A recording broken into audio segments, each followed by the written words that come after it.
Let me introduce my classmate Maggie. She comes from Shenyang of China, and she has been in New Zealand for 3 years.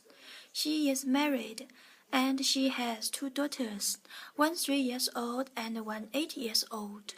But they are both birthday. What a coincidence!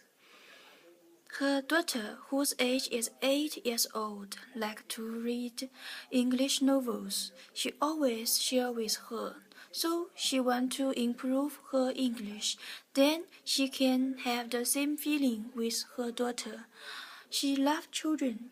If she learns English enough, she will go to university to study the early child care first. She is interested in reading, cooking, and taking photos. She loves to travel.